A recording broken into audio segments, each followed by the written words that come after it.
Segunda Samuel, capítulo 15. E sucedeu, depois disso, que Absalão preparou para si carruagens e cavalos, e 50 homens que corressem adiante dele.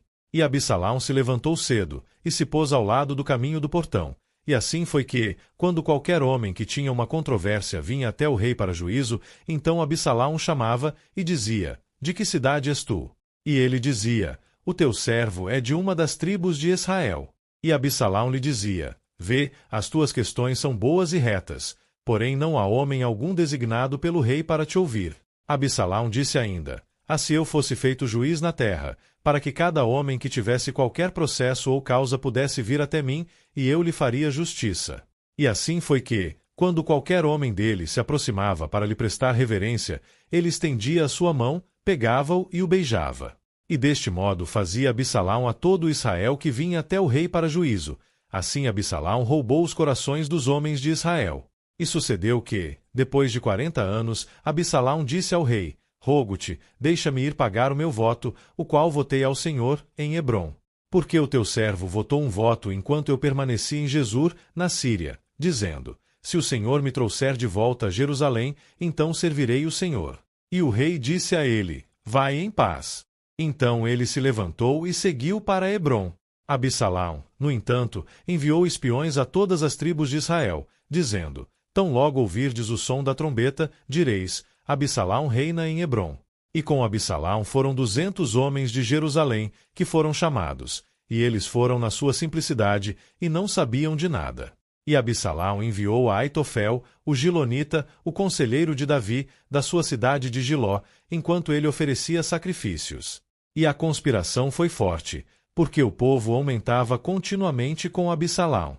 E ali chegou um mensageiro a Davi, dizendo: Os corações dos homens de Israel estão com Absalão.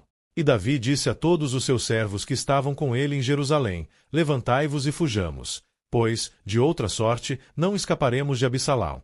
Apressai-vos para partir, para que ele não nos alcance subitamente e traga o mal sobre nós e fira a cidade com o fio da espada.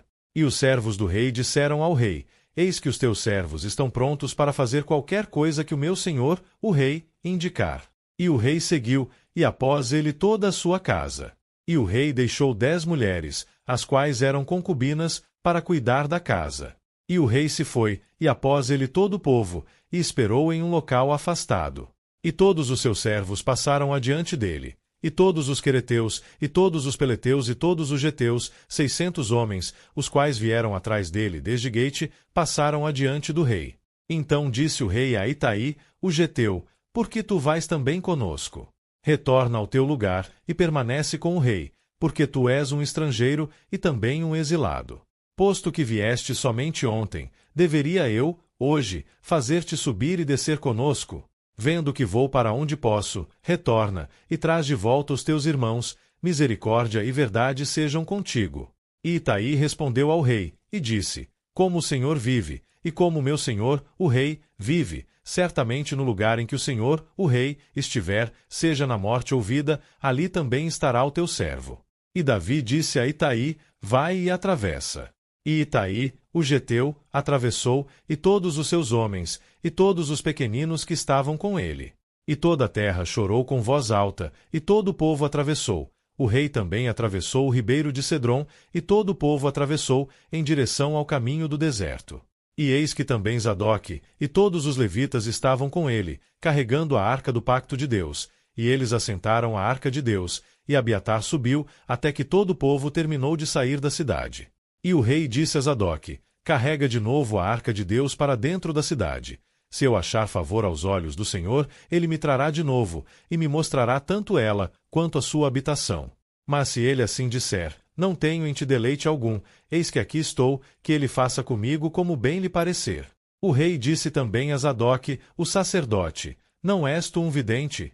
Retorna à cidade em paz, e convosco os vossos 2 filhos, Aimaas, o teu filho, e Jonatas, o filho de Abiatar. Vê que esperarei na planície do deserto, até que ali chegue palavra vinda de ti para me certificar. Portanto, Zadok e Abiatar carregaram a arca de Deus de volta a Jerusalém, e eles esperaram ali. E Davi subiu pela subida do Monte das Oliveiras, e chorava enquanto subia, e tinha a cabeça coberta, e seguia de pés descalços. E todo o povo que estava com ele cobria, cada qual, a sua cabeça, e subiam, chorando enquanto subiam. E contaram a Davi, dizendo: Aitofel está entre os conspiradores de Absalão.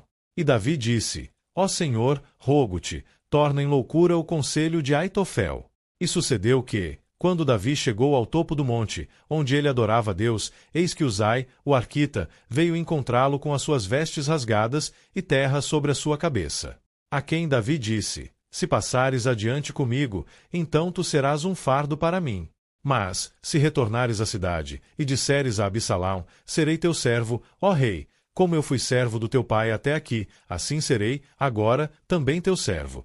Então poderás derrotar o conselho de Aitofel para mim. E não tens tu aí contigo Zadoque e Abiatar, os sacerdotes? Portanto será que qualquer coisa que ouvires da casa do rei, tu a contarás a Zadoque e a Abiatar, os sacerdotes. Eis que eles têm ali com eles os seus 2 filhos, Aimaas, filho de Zadoque, e Jonatas, filho de Abiatar, e por eles vós enviareis a mim tudo o que puderes ouvir. Assim, Uzai, o amigo de Davi, entrou na cidade, e Absalão entrou em Jerusalém.